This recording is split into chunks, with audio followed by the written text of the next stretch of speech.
Hello students, welcome back to another video. अगर आप लोग एमए इंग्लिश लिटरेचर से कर रहे हैं तो इसकी क्लासेस भी हम स्टार्ट कर चुके हैं। एमए के फर्स्ट सेमेस्टर में अगर आप लोग हैं तो आपके जो पेपर नंबर 1 का नाम है वो है English literature 14 to 70th century. ये आपके एमए के इंग्लिश लिटरेचर के पेपर 1 का नाम है। तो हम इसके सभी पेपर्स पर लगातार आपको वीडियोस प्रोवाइड करेंगे। अगर आपको टेंशन है कि हम अपने एमए की क्लासेस किस तरीके से करेंगे, एग्ज़ाम की तैयारी कैसे करेंगे, तो आप हमारे चैनल को सब्सक्राइब ज़रूर कीजिएगा। यहाँ पर आपके एमए की भी क्लासेस अब स्टार्ट कर दी गई हैं। तो इंग्लिश लिटरेचर पेपर 1 का जो यूनिट नंबर 1 है आपके एमए फर्स्ट सेमेस्टर में वो है सोशल एंड इंटेलेक्चुअल बैकग्राउंड। तो यूनिट नंबर 1 में आपको सोशल एंड इंटेलेक्चुअल बैकग्राउंड के बारे में पढ़ना है, जिसमें आपके कई सारे टॉपिक दिए गए हैं। और इसमें जो सबसे पहला टॉपिक है वो है रेनेसां ह्यूमनिज्म। देखो, रेनेसां के बारे में आप जानते हो, ये पुनर्जागरण होता है। जब आप लोग बीए कर रहे थे तो इंग्लिश लिटरेचर में आप रेनेसां के बारे में कई बार आप पढ़ चुके हैं। अब जब एमए में आप आ जाते हैं तो फर्स्ट यूनिट में आपको रेनेसां ह्यूमनिज्म के बारे में पढ़ना होता है। रेनेसां यानी कि जो पुनर्जागरण, ह्यूमनिज्म का मतलब है मानववाद, तो रेनेसां ह्यूमनिज्म का मतलब पुनर्जागरण मानववाद। तो इसके बारे में हम पढ़ने वाले हैं। जो रेनेसां ह्यूमनिज्म है ये एक तरीके का मूवमेंट था, तो इसके बारे में हम पढ़ेंगे क्योंकि क्वेश्चन आपका बनता है यहाँ से एग्जाम में। रेनेसां ह्यूमनिज्म इज द, ये द होगा, ठीक है, आप लोग इसको सही कर लीजिए। रेनेसां ह्यूमनिज्म इज दैट, यहाँ दैट नहीं द होगा। Renaissance humanism is the idea that human beings are important and can improve themselves through education, reason and knowledge. देखिए, रेनेसां ह्यूमनिज्म जो है पुनर्जागरण मानववाद एक ऐसी विचारधारा है या एक ऐसा आइडिया है दैट जो कि ह्यूमन बीइंग्स, इंसानों को, मानव को, मनुष्यों को आर इम्पोर्टेंट, ये कहता है कि जो मनुष्य हैं वो इम्पोर्टेंट हैं, महत्वपूर्ण हैं। एंड कैन, और कैन मतलब सकते हैं, इम्प्रूव मतलब सुधार कर सकते हैं, देमसेल्फ अपने आप को, थ्रू एजुकेशन, एजुकेशन यानी शिक्षा के माध्यम से, रीजन के माध्यम से, एंड नॉलेज यानी ज्ञान के माध्यम से। तो देखिए, पुनर्जागरण मानववाद यानी रेनेसां ह्यूमनिज्म एक ऐसी विचारधारा है, एक ऐसा मूवमेंट था जो रेनेसां के टाइम पर विकसित हुई थी। और ये एक ऐसा मूवमेंट था जो ये कहता है कि इंसान जो है इम्पोर्टेंट है, वो शिक्षा के माध्यम से, बुद्धि के माध्यम से और नॉलेज के माध्यम से अपने आप को सुधार सकते हैं और अपने समाज को, अपनी लाइफ को बेहतर बना सकते हैं। देखिए, जब आप लोग पुनर्जागरण के बारे में पढ़ते हैं और आपने पुनर्जागरण के बारे में कई बार पढ़ा है तो आपने यही जाना है कि पुनर्जागरण से पहले इंसान धर्म के आधार पर चीजों को ज्यादातर सोचा करता था। वो साइंस के आधार पर, तर्क के आधार पर, बुद्धि या ज्ञान के आधार पर कुछ भी नहीं सोचता था। उसके जीवन में जो कुछ होता था या कुछ हो जाता था तो वो धर्म के आधार पर ही सोचा करता था। तो जब 14th सेंचुरी में इटली में रेनेसां आता है तो उसी के साथ एक विचारधारा, एक मूवमेंट वहां आता है ह्यूमनिज्म, जिसमें इंसान सोचना शुरू करते हैं और इसमें इंसानों के ऊपर गौर किया जाता है कि इंसान जो है, मनुष्य जो है वो भी इम्पोर्टेंट है और वो एजुकेशन के थ्रू, नॉलेज के थ्रू, रीजन के थ्रू अपने आप को इम्प्रूव कर सकते हैं, अपनी सोसाइटी को बेटर बना सकते हैं। It encourage people to think for themselves. इसने इनकरेज किया, इसने जोर दिया, किसने, ये जो मूवमेंट था रेनेसां ह्यूमनिज्म, इसने जोर दिया पीपुल, लोगों को, टू थिंक, सोचने पर, फॉर देमसेल्फ, अपने लिए, एंड टू स्टडी, और study, history, literature, philosophy, art and science, not just religion. और इस मूवमेंट ने लोगों को अपने लिए सोचने पर जोर दिया और ये भी कहा कि स्टडी करो, हिस्ट्री की, लिटरेचर की, फिलॉसफी यानी दर्शन की, आर्ट के बारे में जानो, कला में माहिर हो जाओ, साइंस के बारे में पढ़ो, नॉट जस्ट रिलीजियन, केवल धर्म के आधार पर जीवन ना गुजारो। पहले सब कुछ धर्म के आधार पर होता था, रिलीजियन के आधार पर होता था, लेकिन इस मूवमेंट ने लोगों को सोचने पर मजबूर किया कि अपने बारे में सोचो, हिस्ट्री को पढ़ो, लिटरेचर को पढ़ो, फिलॉसफी को पढ़ो, आर्ट, साइंस, इन सब सब्जेक्ट की जानकारी प्राप्त करो। Renaissance humanism was an intellectual movement that originated in 14th century Italy during the Renaissance. Renaissance humanism जो है ये एक इंटेलेक्चुअल मूवमेंट था, यानी इंटेलेक्चुअल का मतलब बौद्धिक और मूवमेंट का मतलब आंदोलन। तो ये एक इंटेलेक्चुअल मूवमेंट था, आप इसको कल्चरल मूवमेंट भी कह सकते हैं कि ये इंटेलेक्चुअल एंड कल्चरल मूवमेंट था। दैट ओरिजिनेटेड, जिसकी उत्पत्ति हुई, ओरिजिनेटेड मतलब उत्पत्ति हुई या इसकी शुरुआत हुई, इन द 14th सेंचुरी, 14वीं शताब्दी में इटली में, ड्यूरिंग द रेनेसा, रेनेसा के दौरान। जब रेनेसा आता है, रेनेसा का मतलब होता है रीबर्थ होना, यानी दोबारा से जन्म लेना। दोबारा से जन्म लेने का मतलब ये नहीं है कि इंसान मरने के बाद दोबारा जिंदा हो गया, बल्कि रेनेसा उस मूवमेंट को कहा गया था जब लोगों ने केवल धर्म के आधार पर ही नहीं बल्कि तर्क विज्ञान के आधार पर भी चीज़ों को सोचना शुरू किया और अलग अलग तरीके के सब्जेक्ट को पढ़ना शुरू किया और ज्ञान के बारे में जानने के लिए इच्छुक हुए, तो उसको रेनेसा का नाम दिया गया। तो जब रेनेसा आया इटली में, ये सबसे पहले इटली में आया था, इसके बाद ये पूरे यूरोप में फैल जाता है। तो रेनेसा के टाइम पर ही एक और मूवमेंट सामने आता है, रेनेसा ह्यूमैनिज्म। इट एम्फेसाइज्ड, और ये जो मूवमेंट था एम्फेसाइज्ड यानी जोर देता है, द इम्पोर्टेंस यानी महत्व को, dignity and potential of human beings. तो ये जो मूवमेंट था, इसका मेन उद्देश्य था कि मनुष्य इम्पोर्टेंस है, उसकी गरिमा, क्षमता, और इसने व्यक्ति के इस विकास पर जोर दिया। Humanist that people could improve themselves and society through education, reason and the study of classical literature from ancient Greece and Rome। यहाँ पे पुल 2 बार रिपीट हो गया है, 1 बार रहेगा। तो देखिए, जो ह्यूमनिस्ट थे, जो कि मानवतावादी थे, जो लोग इस मूवमेंट पर बिलीव करते थे, जो लोग ये मूवमेंट लेकर आए थे अपनी नई विचारधारा के साथ, अपने नए आइडियाज के साथ, तो उन लोगों का मानना था कि जो इंसान है, जो पीपुल हैं, जो लोग हैं, कुड इम्प्रूव, सुधार कर सकते हैं देमसेल्फ, अपने आप को, एंड सोसाइटी को, थ्रू एजुकेशन, एजुकेशन यानी शिक्षा के माध्यम से, रीजन यानी तर्क, और तर्क के माध्यम से, बुद्धि के माध्यम से, एंड द स्टडी और पढ़ करके, ऑफ क्लासिकल लिटरेचर यानी जो क्लासिकल लिटरेचर है, फ्रॉम एंशियंट ग्रीस प्राचीन यूनान का, एंड रोम प्राचीन रोम का। तो देखिए, जब ये रेनेसां ह्यूमनिज्म मूवमेंट आता है 14th सेंचुरी में, तो इसके आने की एक वजह ये भी थी कि देखो, जो एंशियंट ग्रीस का वर्क था लिटरेचर का, या जो रोम का लिटरेचर था, वो फिर से खोजा जाता है। लोग इसको खोज करके इसको फिर से स्टडी करना शुरू करते हैं और अलग अलग चीजों के बारे में जानना शुरू करते हैं। ग्रीक लिटरेचर को पढ़ते हैं, रोम लिटरेचर को पढ़ते हैं, जितने भी क्लासिकल लिटरेचर थे उनके बारे में जानकारी प्राप्त करते हैं। तो देखो, यही चीजें एक मूवमेंट को जन्म दे देती हैं, और वो मूवमेंट था रेनेसा ह्यूमनिज्म। देखिए, जो ह्यूमनिस्ट थे यानी जो मानववादी थे, उनका विश्वास था कि इंसान शिक्षा, रीजन और अपने अनुभव और ज्ञान के माध्यम से अपने आप को और अपने समाज को बदल सकता है और इसका विकास कर सकता है। इसीलिए उन्होंने केवल धार्मिक शिक्षा तक सीमित रहने के बजाय कहा कि इतिहास यानी हिस्ट्री, लिटरेचर, दर्शन, व्याकरण, काव्य और नैतिक दर्शन जैसे विषयों को भी पढ़ो। और इस टाइम पर केवल धार्मिक धर्म तक सीमित न रहकर, धर्म तक लिमिटेड न रहकर, लोगों ने आगे अलग अलग सब्जेक्ट को पढ़ना भी शुरू कर दिया। उन सब्जेक्ट्स में कौन कौन से सब्जेक्ट शामिल थे? Literature, philosophy, poetry, rhetoric, history और जो मोरल फिलॉसफी थे, इन सब सब्जेक्ट को लोगों ने पढ़ना शुरू कर दिया। एंशिएंट ग्रीस और रोम को भी जानना शुरू कर दिया। तो यही सारे जो विषय थे, इन्हीं को आगे चल करके ह्यूमैनिटीज कहा गया और ये मूवमेंट आगे आ जाता है। देखिए, जो मानववाद थे वो ये कह रहे थे कि केवल धर्म तक सीमित न रहो, लेकिन इसका हरगिज ये मतलब नहीं था कि वो धर्म यानी रिलीजियन के विरोधी थे। देखिए, अधिकांश जो मानववादी थे वो ईसाई थे, लेकिन उनका मानना था कि धर्म के साथ साथ तर्क, शिक्षा और मानवीय मूल्यों का भी महत्व है।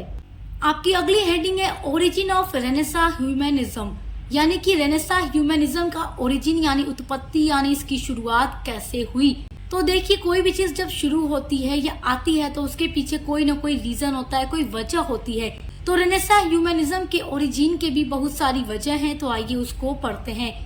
फर्स्ट आपका पॉइंट हो जाएगा रीडिस्कवरी ऑफ क्लासिकल टेक्स्ट। यहाँ पर री ऊपर लिखा हुआ है, तो यहाँ पर आप लगा कर लिखेंगे। यहाँ पर ये छूट गया था नोट्स बनाने में, इसलिए यहाँ पर मैंने छोटा सा ऊपर लिख दिया है। जब आप अपना नोट्स बनाएंगे तो रीडिस्कवरी पूरा इस तरीके से लिखेंगे। रीडिस्कवरी का मतलब दोबारा से खोजा गया ऑफ क्लासिकल टेक्स्ट, जो कि एंशिएंट ग्रीस एंड रोम के टेक्स्ट थे, क्लासिकल लिटरेचर, उनको दोबारा से खोजा गया और राइटर्स ने उनको पढ़ना शुरू किया, लोगों ने उसमें दिलचस्पी लेना शुरू किया।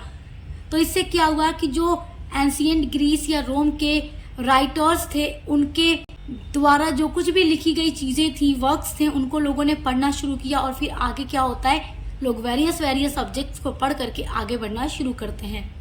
तो देखिए, रीडिस्कवरी ऑफ क्लासिकल टेक्स्ट में आप अपने एग्जाम में लिख सकते हैं, scholars rediscovered the writings of ancient Greek and Roman authors. जो स्कॉलर यानी विद्वान थे, उन्होंने एंशिएंट ग्रीक एंड रोम के साहित्य यानी लिटरेचर, दर्शन और हिस्ट्री को दोबारा से पढ़ना शुरू किया, उसका अध्ययन शुरू किया। देखिए, जो प्लेटो, एरिस्टोटल और सिसरो जैसे विद्वान थे, उनके विचारों ने नई सोच को फिर से जन्म दे दिया। इन राइटर्स के विचारों को लोगों ने फिर से दोबारा से पढ़ना शुरू कर दिया। These works inspired new ideas about education, ethics, politics and human potential। और इनके जो भी विचार थे उससे लोग इंस्पायर्ड हुए, प्रेरित हुए, और उनके जो ये वर्क थे वो नए आइडियाज़ को लेकर के आते हैं, एजुकेशन के बारे में, एथिक्स के बारे में, नैतिकता के बारे में, पॉलिटिक्स यानी राजनीति के बारे में और ह्यूमन पोटेंशियल के बारे में। सेकेंड हेडिंग है role of Francesco Petrarch. Petrarch is known as the father of humanism. देखिए, पेट्रार्क को फादर ऑफ ह्यूमनिज्म कहा जाता है। ये आपका बहुत ही इंपॉर्टेंट पॉइंट है, आप इसको नोट कर लीजिएगा। ही collected ancient manuscripts and encourage the study of classical Latin literature. देखिए, पेट्रार्क जो थे, इन्होंने कलेक्ट किया एंशिएंट जो मैन्युस्क्रिप्ट थी, उनको इन्होंने इकट्ठा किया। जो स्क्रिप्ट लिखी गई रहती थी हाथों के द्वारा, हाथों के माध्यम से जो लिखी गई रहती थी, क्योंकि उस टाइम पर प्रेस प्रिंटिंग का आविष्कार नहीं हुआ था और चीज़ों को सुरक्षित रखना मुश्किल होता था, क्योंकि हाथों की लिखी होती थी तो गुम हो जाती थी, उनको रखा नहीं जा सकता था ज़्यादा टाइम तक। और जब प्रेस प्रिंटिंग का आविष्कार हो जाता है तो देखिए, जितनी भी स्क्रिप्ट या जो भी वर्क होते थे उनको प्रिंट करके रखना ज़्यादा टाइम के लिए आसान हो गया, क्योंकि एक बार में कई कॉपीज उसकी निकाल ली जाती हैं। तो पहले ऐसा कुछ भी नहीं था, इसलिए उन चीज़ों को कलेक्ट करना पड़ता था। तो पेट्रार्क ने क्या किया, एंशिएंट जो मैन्युस्क्रिप्ट थी उनको इकट्ठा किया और इनकरेज्ड यानी जोर दिया the study of classical Latin literature, यानी लैटिन लिटरेचर को पढ़ने पर, अध्ययन करने पर इन्होंने जोर दिया। ही believe that studying classical works could improve moral character and wisdom. देखिए, पेट्रार्क का मानना था कि एंशिएंट लिटरेचर को जब पढ़ा जाएगा तो इससे क्या होगा, इंसानों के कैरेक्टर में इम्प्रूव होगा और उनका जो कैरेक्टर है वो मोरल होगा और इंसान विजडम यानी बुद्धिमान होगा। आपकी थर्ड हेडिंग है फॉल ऑफ कॉन्स्टेंटिनोपल। कॉन्स्टेंटिनोपल जो कि आज के टाइम में इस्तांबुल के नाम से जाना जाता है, पहले ये कुस्तुनतुनिया के नाम से जाना जाता था। तो और ये पहले ईसाइयों का केंद्र था, और जब उस ऑटोमन एम्पायर के द्वारा जीत लिया जाता है तो उस पर मुसलमानों का कब्जा हो जाता है और ईसाई वहां के उस जगह को छोड़कर चले जाते हैं। तो 1453 में कुस्तुनतुनिया के पतन के बाद क्या होता है कि वहां के जितने भी स्कॉलर थे वो वहां से इटली आ जाते हैं। After the city fell to the Ottoman Empire, many Greek scholars moved to Italy। तो कुस्तुनतुनिया के पतन के बाद जब इस पर ऑटोमन एम्पायर का कब्जा हो गया तो बहुत सारे यहाँ रहने वाले जो स्कॉलर थे, ईसाई थे, उन्होंने इस जगह को छोड़ करके इटली की ओर पनाह ली। वो इटली की ओर चले गए। जब वो इटली की तरफ जाते हैं तो अपने साथ अपने वर्क लेकर के जाते हैं, अपनी संस्कृति लेकर के जाते हैं, अपनी भाषा लेकर के जाते हैं। इस तरीके से लोग नई जगह पे जब पहुंचते हैं तो अपनी कुछ चीज़ें उनको देते हैं, उनकी चीज़ें खुद लेते हैं। अब देखो, जब भी आप कहीं नई जगह जाओगे तो वहाँ का कल्चर आप देखोगे, अपने साथ जो अपना कल्चर ले जाओगे तो आपका कल्चर वो आपसे सीखेंगे। तो इस तरीके से ये भी कहीं ना कहीं ओरिजिन ऑफ रेनेसां ह्यूमनिज्म का एक कारण है। They brought valuable Greek manuscripts helping revive the study of classical learning. देखिए, वे अपने साथ प्राचीन यूनानी ग्रंथ भी लाए जिससे मानववाद को एक नई दिशा मिलती है। फोर्थ हेडिंग आपकी है इन्वेंशन ऑफ प्रिंटिंग प्रेस। अब देखो, यहाँ पर प्रेस का आविष्कार हो जाता है और चीजों को छाप करके रखना आसान हो गया। Johannes Gutenberg's printing press made books cheaper and easier to produce. देखिए, जब तक प्रिंटिंग प्रेस का आविष्कार नहीं हुआ था तो चीजें महंगी होती थी उनको, क्योंकि वो कम प्रोड्यूस हो सकती थी, क्योंकि हाथों से लिखने में टाइम लगता था। लेकिन जब प्रिंटिंग प्रेस का आविष्कार हो गया, जिसका आविष्कार जोहेंस गुटेनबर्ग ने किया, तो उनके आविष्कार की वजह से किताबें चीपर यानी सस्ती भी हो गई और कम टाइम में ज़्यादा प्रोड्यूस करना भी, ज़्यादा किताबों को छापना भी आसान हो गया।